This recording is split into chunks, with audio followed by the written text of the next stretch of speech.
हाँ जी दोस्तों, नमस्कार।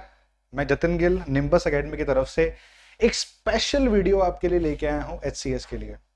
HCS Haryana civil services, Haryana civil services की अभी अभी नोटिफिकेशन आई है। और आपने देखा होगा अभी 2 दिन पहले हमारे राजीव सर ने एक वीडियो बनाया आपके लिए जिसमें पूरा नोटिफिकेशन समझाया।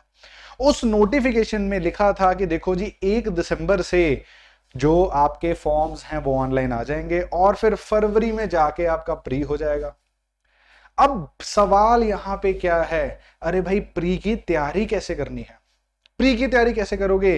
क्या यूपीएससी वाला पैटर्न सेम फॉलो करना है? क्या किसी और स्टेट पीसीएस के साथ इसका मैटर सेम खाता है? इसका सिलेबस क्या है? प्रीवियस ईयर में कैसे क्वेश्चंस पूछे जा रहे हैं? वो सब हम डिस्कस करेंगे आज इस वीडियो में। तो ठीक है, ज्यादा लंबा वीडियो नहीं होगा, छोटा वीडियो होगा, ब्रीफ वीडियो होगा, लेकिन क्रिस्प वीडियो होगा। एचसीएस की पूरी स्कीम, प्री में कैसे क्वेश्चंस आ रहे हैं, क्या सिलेबस है, कौन से टॉपिक में से कितने क्वेश्चंस आ रहे हैं, वो सब देखने के लिए प्लीज इस वीडियो को जरूर पूरा देखिए। ठीक है जी, चलिए अंडरस्टैंडिंग हरियाणा सिविल सर्विसेज। सबसे पहले तो समझना कैसे है इस चीज को। सबसे पहला सवाल क्या आ रहा है कि देखो जी, क्या एचसीएस का जो पैटर्न है वो डिफरेंट है यूपीएससी से? कि क्या मैं यूपीएससी की तैयारी कर रहा हूं तो सेम मेरा एचसीएस भी निकल जाएगा? पैटर्न डिफरेंट है। यस, सबसे बड़ी बात क्या है? सबसे बड़ी बात कि देखो जी पैटर्न डिफरेंट है। अब कैसे डिफरेंट है पैटर्न, उसकी हम बात करेंगे इस स्लाइड शो में आगे। अब देखो, सबसे पहले समझने की बात यहां पे एक आती है कि देखो जी प्री और मेंस में सबसे बड़ा डिफरेंस है। प्री और मेंस दोनों ही यूपीएससी से काफी अलग हैं। सबसे पहले तो अगर हम मार्किंग स्कीम ही आप देख लेंगे, प्री में क्या होता है, यूपीएससी प्री 200 मार्क्स के 2 पेपर है। यहां पे क्या है, 100 के हैं प्री में 2 पेपर्स। ठीक है, 100 के एक हो गया। उसके बाद मेंस की जब हम बात करेंगे, मेंस में देखेंगे कि कैसे यहां पे जीएस 1 2 3 4 नहीं है, सिर्फ एक ही जीएस का पेपर है।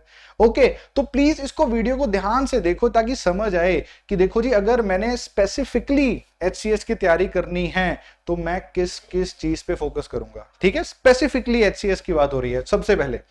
अब ये हमने आपके लिए जो ऑफिशियल सिलेबस है एचसीएस की साइट पे दिया हुआ है, एचपीएससी की साइट पे दिया हुआ है, वो प्रॉपर सिलेबस हम आपके लिए लेके आए हैं। देखो तो यहां पे ये देखो चीजें, सबसे पहले क्या आया है, जनरल साइंस, उसके बाद current events of national importance, general mental ability, और ये वाला जो सारा सिलेबस है ये यूपीएससी से मैच करता है। That is okay. तो एक्स्ट्रा क्या है, एक तो ये हमने यूपीएससी के सिलेबस में कभी नहीं देखा, जीएस के पेपर में। Okay, general science as such UPSC में मेंशन नहीं है, करंट अफेयर से ज्यादा आता है ना। जनरल साइंस जो प्रॉपर स्टैटिक साइंस है वो नहीं पूछी जाती। अब हम बात करेंगे हरियाणा इकोनॉमी की, ये भी यूपीएससी का पार्ट नहीं है। तो चलिए दोस्तों, ये होगी ऑफिशियल सिलेबस की बात। नेक्स्ट चलते हैं। अब ये जो स्कीम है ना, इसमें सिर्फ एक चीज समझनी है आपको, जो हमने पिछली वीडियो में बताई थी कि देखो यहाँ पे 4 ऑप्शंस होंगे, और लेकिन आपको ओएमआर शीट पे 5 ऑप्शंस दिए होंगे। अब बोलोगे यार ऐसे कैसे हो सकता है, 4 ऑप्शंस 5 ऑप्शंस, ये क्या चीज है? देखो ए बी सी डी, ये आपके हो गए यहां पे 4 ऑप्शंस। इसके अलावा एक ई ऑप्शन होगा, उसको आपने मार्क करना है। ओके, क्यों? अगर आप इसको मार्क नहीं करेंगे तो आपको नेगेटिव मार्किंग मिलेगी। यहां पे इसमें सिर्फ ये लिखा हुआ है और कुछ बात नहीं है। ठीक है, तो इसको प्लीज एक बार रीड कर लेना, यहां पे यही बात हो रही है। और 1/4 मार्किंग है। तो ये आपके लिए सैंपल है जो लास्ट ईयर जो 2022 में प्री का पेपर हुआ था जीएस 1 का, उसका ये सैंपल हम आपके लिए लेके आए। यहां पे सिर्फ यही दिखाना है कि देखिए कैसे सिर्फ 4 ऑप्शंस हैं यहाँ पे। बहुत बच्चे कंफ्यूज हुए, मैंने खुद पेपर दिया था, मेरे को पेपर में जाके पता लगा कि देखो जी यहाँ तो ई ऑप्शन भी है और वो मार्क करना ही करना है। ठीक है, तो मेरी गलती थी, मैं नोटिफिकेशन नहीं पढ़ी, तो ये आप गलती ना करें, इसके लिए हम आपके लिए ये सैंपल लेके आए। यहाँ पे डी है लेकिन पेपर में एक ई ऑप्शन होगी। अगर आप इसको छोड़ रहे हैं तो यू हैव टू मार्क ई, नहीं तो फिर नेगेटिव मार्किंग लगेगी। ठीक है जी, इसको आपने थोड़ा ख्याल में रखना है। चलो जी, now this is the most important part, this is the most important part. यहां पे इस चीज में हम आपको ये समझाने की कोशिश कर रहे हैं कि जो ब्रेकअप है, देखो ये जो डेटा है ना, ये 2022 में जो एग्जाम हुआ था, अभी रिसेंट एग्जाम हुआ है एचसीएस का, ये उस पे बेस्ड है डेटा। और आपकी इंफॉर्मेशन के लिए मैं एक और चीज बता दूं कि जो रिसेंटली सिलेबस चेंज हुआ है ना एचसीएस का, वो 2021 में हुआ है। जो मैंने आपको सिलेबस की अभी आपको नोटिफिकेशन दिखाई, उसके स्क्रीनशॉट्स दिखाए, वो सारे 2021 में चेंज हुआ हुआ सिलेबस है, हम उसकी बात कर रहे हैं। तो उसके बाद सिर्फ आपका एक बार पेपर हुआ है, ठीक है जी। बाकी कैंसिल हुए, बहुत कुछ हुआ, उनकी बात नहीं करेंगे। जो एक्चुअल पेपर हुआ था वो ये वाला पेपर था, और वही हमने आपके सामने रखा है। तो अब उसका हमने एनालिसिस करा आपके लिए, हम एक ब्रेकडाउन आपके लिए निकाल के लेके आए हैं, जिससे आपको समझ आए कि अनलाइक यूपीएससी में तो आप देखोगे कि इनकी बहुत ज्यादा ही वेटेज होती है, लेकिन एचसीएस में ऐसा नहीं है। देखते हैं कैसे, चलिए बहुत ध्यान से देखेंगे। सबसे पहले देखो जी, जनरल साइंस 23 क्वेश्चंस आ रहे हैं, और हमेशा याद रखना इसमें 100 क्वेश्चंस हैं, ठीक है। 100 क्वेश्चंस है, यूपीएससी में भी 100 ही होते हैं, लेकिन 200 मार्क्स का होता है। यहां पे 1 मार्कर क्वेश्चन है, 100 क्वेश्चंस आएंगे। तो देखो directly 23% of your exam is coming from one topic. कौन सा है? General science. और इसमें क्या है, तीनों चीजें आ जाएंगी, फिजिक्स भी है, केमिस्ट्री भी है, एंड आपकी बायो भी है, तीनों चीजें आ जाएंगी। चलिए जी नेक्स्ट देखते हैं, करंट इवेंट्स ऑफ नेशनल और इंटरनेशनल इंपॉर्टेंस क्या है। बहुत ही सिंपल भाषा में करंट अफेयर्स की बात हो रही है। सिर्फ 15 क्वेश्चन, सिर्फ तो कहना सही नहीं होगा, 15 questions, 15% of your pre is coming from here. चलो जी, उसके बाद हिस्ट्री, जो कि हिस्ट्री ऑफ इंडिया में बिल्कुल एंशियंट हिस्ट्री भी आ गया, मिडिवल हिस्ट्री भी आ गया। उसके बाद उन्होंने कह दिया इंडियन नेशनल मूवमेंट, जो हमारा मॉडर्न हिस्ट्री का भी पार्ट है। उसमें से कितने क्वेश्चंस आ रहे हैं? देखिए 18 क्वेश्चंस आ रहे हैं। अब हर चीज को ना इसके साथ कंपेयर करो कि जनरल साइंस की वेटेज सबसे ज्यादा है यहां पे, उससे ज्यादा किसी की भी वेटेज नहीं है। चलो मिलती जुलती वेटेज 20% वेटेज आ रही है किसकी? ज्योग्राफी की। अब आप सोचेंगे, देखो प्रीवियस ईयर क्वेश्चन जब आप पढ़ेंगे, हम उसके लिए अलग सीरीज निकालेंगे प्रीवियस ईयर क्वेश्चंस के लिए, लेकिन जब आप ये देखेंगे कि 20% मतलब 20 क्वेश्चंस ज्योग्राफी से आ रहे हैं, तो कौन सी ज्योग्राफी? सिलेबस में पढ़िए, ज्योग्राफी इन्होंने काफी तरह की लिखी है, एक तो सोशल ज्योग्राफी, इकोनॉमिक ज्योग्राफी, और एक फिजिकल ज्योग्राफी भी लिखी है। तो माइंड यू तीनों से ही क्वेश्चन आते हैं। ऐसा नहीं है कि सिर्फ फिजिकल ज्योग्राफी से आ रहा है, जो कि हमारे यूपीएससी में नॉर्मली क्या होता है, फिजिकल ज्योग्राफी से ज्यादा क्वेश्चन आते हैं। यहां ऐसा नहीं है, तीनों से इक्वली क्वेश्चंस आ रहे हैं, और तभी इतने ज्यादा क्वेश्चंस आ रहे हैं। डैम्स के नाम क्या हैं, उनको जोड़ो, और इसी में ही इन्वायरमेंट का पार्ट भी इसी के अंडर है, ठीक है। इन्वायरमेंट का पार्ट, वेटलैंड्स कहां पे हैं, वो सब चीजें हमें यहां पूछी जा रही हैं। ओके, तो इन सब चीजों को जरा ध्यान से समझ लें कि तैयारी कैसे करनी है। जब आपको ये ब्रेकअप पता होगा तो you will get to know कि सबसे ज्यादा फोकस, कम टाइम रह गया है, 70-75 डेज, थोड़ा टाइम रह गया है, तो भाई वो जो प्री करना है ना, उस प्री के लिए ये वेटेज का पता होना बहुत जरूरी है। इस ही वेटेज के हिसाब से आप टाइम डिवोट करेंगे ऑन द टॉपिक्स। तो देखिए जनरल साइंस सबसे ज्यादा, चलो उसके बाद देख लिया हमने ज्योग्राफी। इंडियन कल्चर जो हम यूपीएससी में आर्ट एंड कल्चर की तैयारी करते हैं, वो सब चीजें उसके आ रहे हैं अप्रोक्सीमेटली 9 क्वेश्चंस, 9% पेपर आ रहा है। तो अब देखो यहां पे सबसे मजेदार बात ये देखने वाली है, सबसे मजेदार बात, कुल मिला के सिर्फ और सिर्फ 11 क्वेश्चंस हैं जो पॉलिटी और इकोनॉमी दोनों से आए हैं। एक से नहीं मैं कह रहा, दोनों से मिला के।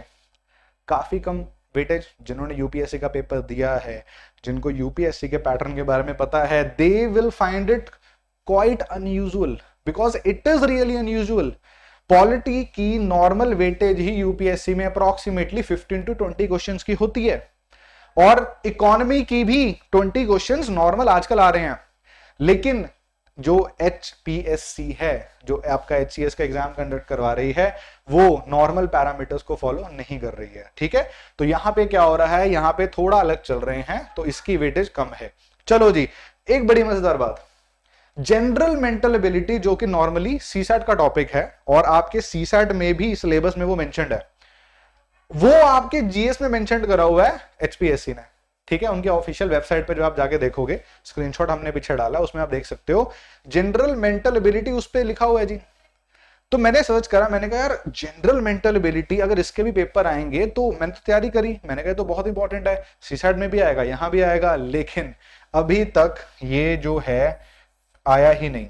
GS1 में इसके बारे में कुछ नहीं पूछा गया, although it is mentioned in the official syllabus, अभी तक नहीं आया है, तभी मैंने NA लिखा है, not applicable.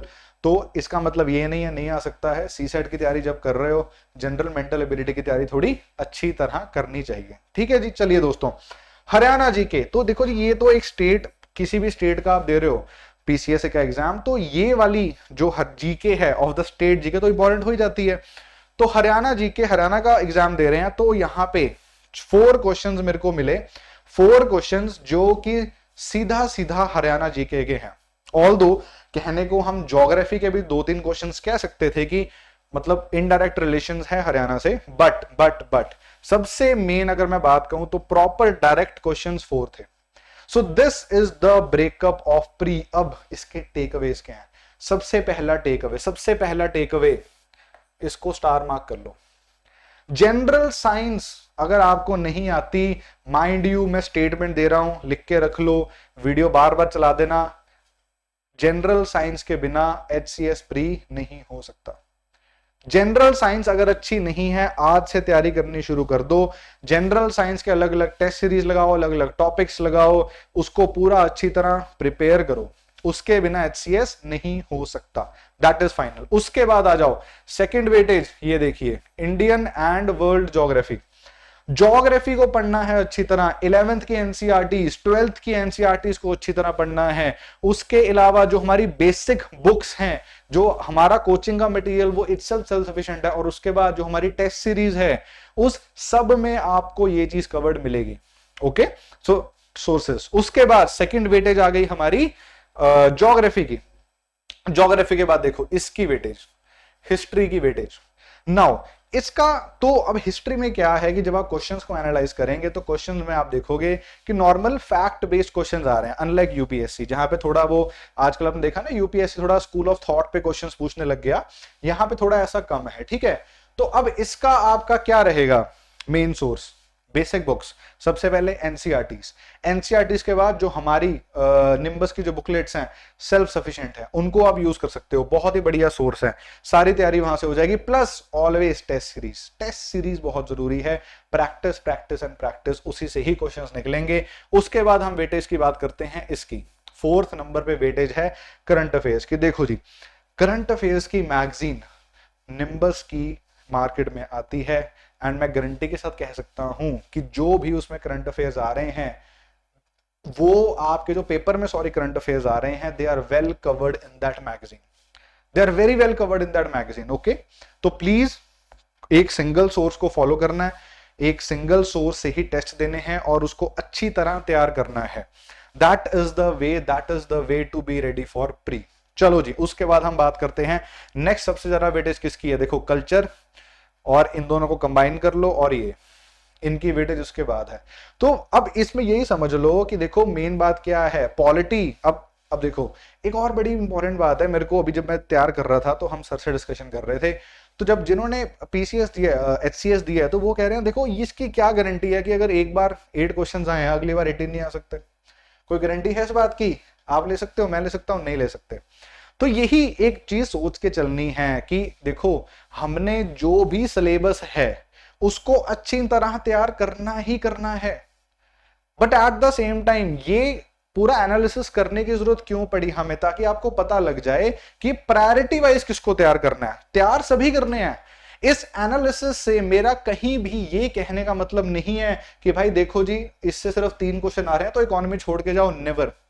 Do not get me wrong, I am not saying that you should not do economy. मैं सिर्फ ये कह रहा हूं कि अगर सबसे ज्यादा वेटेज जनरल साइंस की है तो इसको सबसे ज्यादा प्रायोरिटी पे रखना है। That is the thing I am telling you. ठीक है दोस्तों, तो ये आपका पूरा एचसीएस के प्रीलिम्स का एनालिसिस था। ओके, कोई भी डाउट है, कुछ भी पूछना है, कोई सोर्स पूछना है, anything, just comment. Okay, comment डालिए, जो फोन नंबर्स दिए हैं निम्बस के उन पे फोन कर सकते हैं, I will be available for you. ठीक है, कुछ भी आपको पूछना है, will be there for you. ठीक है दोस्तों, तो उम्मीद है कि आपको ये प्री का समझ आ गया होगा। चलते हैं नेक्स्ट पे। चलो जी, मेंस आ गया है। मेंस को ध्यान से समझिए कि देखो यूपीएससी से बहुत अलग है। यूपीएससी में क्या होता है, जीएस के कितने पेपर हैं यूपीएससी में? 4 पेपर्स। ठीक है, जीएस 1 2 3 4 हो जाता है। उसके बाद ऑप्शनल के कितने पेपर हैं? 2 पेपर्स हो जाते हैं, है ना। अब यहां पे ऐसा कुछ नहीं है, तो इसको बहुत बड़ा कांटा लगा देंगे। देखो जी, ये तो भूल जाएंगे, यूपीएससी की तरह यहाँ पे ऐसा कुछ नहीं है। तो क्या है यहाँ पे, देखो जी, सबसे पहले इंग्लिश, फिर हिंदी, ठीक है जी, जिसको हम यूपीएससी में कंपलसरी पेपर्स कह देते हैं, वो वाले पेपर्स। सबसे मेन पेपर कौन से हैं, ये दोनों, जनरल स्टडीज और सिर्फ एक ऑप्शनल का पेपर। एक ही सब्जेक्ट है, एक ही पेपर है। काफी बच्चों को कंफ्यूजन थी, हमें फोन आया, उन्होंने पूछा कि सर पहले तो एचसीएस में 2 ऑप्शनल्स हुआ करते थे, वो बहुत पुरानी बात हो गई है, अब ऐसा नहीं होता। ओके, आज के टाइम पे सिर्फ एक ही ऑप्शनल है और एक ही पेपर है, जो कि यूपीएससी की तरह 250 का भी नहीं, 200 का है, ये भी 200 का है। ओके, तो अब देखो, इसमें आपकी चॉइस है ऑप्शनल में कौन सा आपने ऑप्शनल लेना है, क्या सेलेक्ट करना है। एज फॉर मी, ऑप्शनल में पीएसआई और ऑप्शनल मैं कंडक्ट कराता हूं यहाँ पे, ठीक है। तो इसका क्रैश कोर्स मैं आपके लिए लेके आऊंगा। ओके, कौन कौन से क्वेश्चन इंपॉर्टेंट है, इसका क्रैश कोर्स, इसका आंसर राइटिंग, वो मैं ही करवाऊंगा और निम्बस में करवाऊंगा प्लीज, ठीक है। तो जिसको भी अगर पीएसआईआर की कोई भी क्वेरी है, यू कैन रीच मी। उसके बाद अब बात करते हैं जीएस की। जीएस में हमें अटेम्प्ट करने के लिए पहले इसका सिलेबस देखना पड़ेगा कि जीएस में आ क्या रहा है। तो ये देखिए सिलेबस इसका, जीएस का सिलेबस बहुत ही ध्यान से देखना है। यहां पे एक कीवर्ड यूज करा हुआ है, मैं उम्मीद करता हूं कि आप सब ये कीवर्ड को ना थोड़ा दिल से लगाएंगे। देखो क्या लिखा है यहां पे, ये ऑफिशियल नोटिफिकेशन का स्क्रीनशॉट है, और ये देखो यहां पे कह रहे हैं नेचर और स्टैंडर्ड ऑफ क्वेश्चंस वैसा होगा कि एक वेल एजुकेटेड पर्सन, ठीक है, पढ़ा लिखा आदमी या औरत, पढ़ा लिखा, वो आंसर कर सके। क्या लिखा है, विदाउट एनी स्पेशलाइज स्टडी। अरे भाई क्यों वीडियो देख रहे हैं, ये वीडियो देखने का तो कोई मतलब ही नहीं है, फिर कोई कोचिंग ज्वाइन करने का कोई मतलब नहीं है इनके हिसाब से। But now this well educated person is a very subjective thing ना, don't you think that it is a very subjective thing, who is a well educated person. अरे भाई कौन बताएगा कौन कैसा वेल एजुकेटेड, तुम क्या चाह रहे हो। वो कह रहे हैं हम ऐसा वेल एजुकेटेड चाहते हैं जो रेलिवेंस ऑफ, जिसकी ऐसा वेल एजुकेटेड पर्सन जिसका जो कैरियर है सिविल सर्विसेज में उसके लिए रेलिवेंट हो, वैसा वेल एजुकेटेड पर्सन। बहुत ही एब्स्ट्रैक्ट, बहुत ही ब्रॉड सी चीज हो गई, ठीक है। तो मैं मानता हूं जितने भी इस वीडियो को देख रहे हैं सब अपने आप को वेल एजुकेटेड मानते होंगे, मैं भी वेल एजुकेटेड हूं, आप भी वेल एजुकेटेड हो, लेकिन एचपीएससी के पैरामीटर्स में आप वेल एजुकेटेड हो कि नहीं, वो तब आप होगे अगर आप इन सब सिलेबस को, पूरे एचपीएससी को, अगर आप बिना पढ़े, बिना टेस्ट सीरीज करे, बिना कोचिंग ज्वाइन करे अगर आप कर रहे हो तो वेल एजुकेटेड हो। तो हम आपकी क्या मदद करेंगे, हम आपकी मदद कर रहे हैं आपको वेल एजुकेटेड बनाने के लिए, ठीक है जी। तो यही हम काम कर रहे हैं। एक बहुत ही हम झलक ले लेंगे सिलेबस की। देखो जी, पार्ट 1 है, जो सिर्फ एक पेपर है, सिर्फ एक पेपर की बात हो रही है जो कि 200 मार्क्स का है, ठीक है जी। चलो, history, modern India, Indian culture की बात आ गई, ज्योग्राफी ऑफ इंडिया है, इसमें इंडियन पॉलिटी है, ठीक है जी। मेंस के सिलेबस की हम बात कर रहे हैं, जीएस की। चलो, उसके बाद करंट नेशनल इश्यूज, मतलब कि करंट अफेयर्स की बात हो रही है। जो मैंने पिंक से हाईलाइट करा हुआ है, ये बहुत ही माइन्यूट टॉपिक्स नैरो डाउन करा है एचपीएससी ने आपके लिए सिलेबस। तो इसको ध्यान से पढ़ना है, बिकॉज अगर उन्होंने सिलेबस में ये दिया है ना तो आप ये छोड़ नहीं सकते, इसी के ही अराउंड ही क्वेश्चन आएगा आप, ठीक है, देख लेना आप। चलो, उसके बाद सेकंड क्या है, देखो, India and the world, economy है, international affairs and institutions, almost दोनों ही आईआर का ही पार्ट है। उसके बाद developments in the field of science and technology, communication space, मतलब साइंस एंड टेक की बात हो रही है।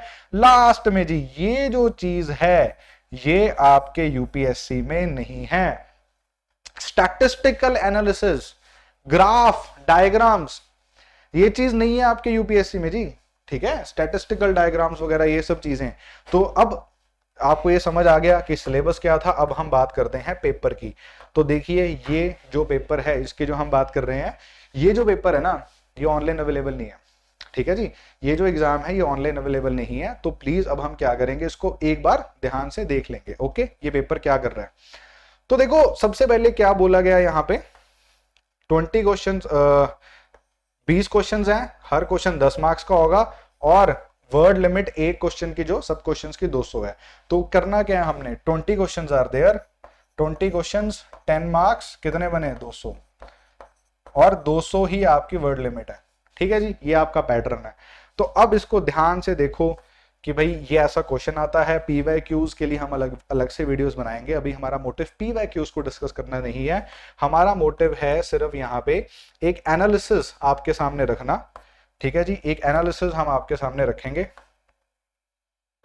तो अब दोस्तों ध्यान से इस चीज को देखो, जैसे हमने प्री के लिए माइन्यूट डिटेल्स को एनालाइज करा, वैसे ही हम इसको करेंगे। देखो ध्यान से, तो सबसे ज्यादा वेटेज यहां पे देखो किसकी दिख रही है। 40 मार्क्स का क्वेश्चन कहां से आ रहा है, India and the world. Discuss करेंगे पीवाईक्यूज में, पर यहां से देखो ये ब्रेकअप हमने करा है। उसके बाद एक और चीज है, इंटरनेशनल अफेयर्स एंड इंस्टीट्यूशंस, इसमें से कितना आ रहा है, 20। अरे ये दोनों ही चीजें आईआर के अंडर हम पढ़ाते हैं यूपीएससी में। These both are part of IR. तो आईआर में से कितना हो रहा है, टोटल 60 मार्क्स का क्वेश्चन। अरे भाई 200 में से 60 नंबर सिर्फ आईआर आ रहा है, सोचो। ठीक है, तो आप ये एनालाइज करना। उसके बाद किसकी वेटेज है, देखो 30 मार्क्स किससे पूछा जा रहा है, पॉलिटी से। हमने कहा था प्री में तो वेटेज ही नहीं है, यहां पे देखो कितनी वेटेज आ रही है जी, 30 मार्क्स की वेटेज है ना। तो इस तरह से एनालाइज करना है। इंडियन इकोनॉमी 20 मार्क्स, 2 क्वेश्चन आ रहे हैं। साइंस एंड टेक के 2 क्वेश्चन आ रहे हैं 20 मार्कर्स, ठीक है।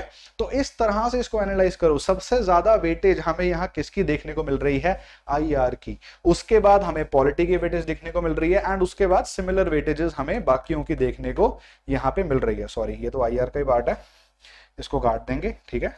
तो हमें सिमिलर वेटेजेस बाकियों की देखने को मिल रही है, ठीक है।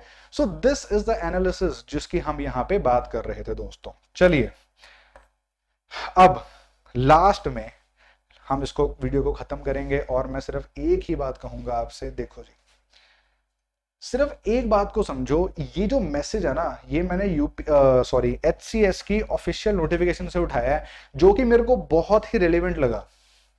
वो कह रहे हैं आंसर कैसे लिखने हैं। वो कह रहे हैं देखो जी, कोई सुपरफिशियल नॉलेज अगर आप हमें दोगे ना, इधर विधर की बात करोगे, है ना, कि पूछा ए आप बी बता रहे हो ना, वो नहीं चलेगा। सुपरफिशियल नॉलेज नहीं चलेगी। Marks will not be allotted for that, बिल्कुल नहीं मार्क्स मिलेंगे। किसके लिए मार्क्स मिलेंगे, credit will be allotted for first point orderly, second effective, third exact expression, फिर combined with due economy of words, fourth within all subjects of examination. किस पे focus करना आंसर राइटिंग में, ये मैं नहीं कह रहा हूं, एचपीएससी आपकी जो पब्लिक सर्विस कमीशन है हरियाणा की, वो आपसे कह रही है कि आपने ऐसे आंसर राइटिंग करनी है। तो प्लीज कोई भी टेस्ट सीरीज भाई ज्वाइन करो। हम खुद आपके लिए एक इनिशिएटिव लेके आ रहे हैं निम्बस का, जिसमें आपके लिए क्रैश कोर्स होगा, प्रॉपर आंसर राइटिंग होगी, and mind you in he parameters पे होगी, ठीक है। प्री जो है वो भी हम जो पूरा आपका सिलेबस का हमने ब्रेकअप करा है उसी को देख के करेंगे, और ये भी जो चीज है हम उसी को ही प्रॉपर देख के करेंगे, ठीक है जी। Thank you very much. जल्दी आपको जो कोर्सेज हैं, क्रैश कोर्स है या कोई और कोर्सेज है, उनके बारे में बता दिया जाएगा। If you have any query regarding anything, please comment down on the video. मेरा नाम जतन गिल है, थैंक यू।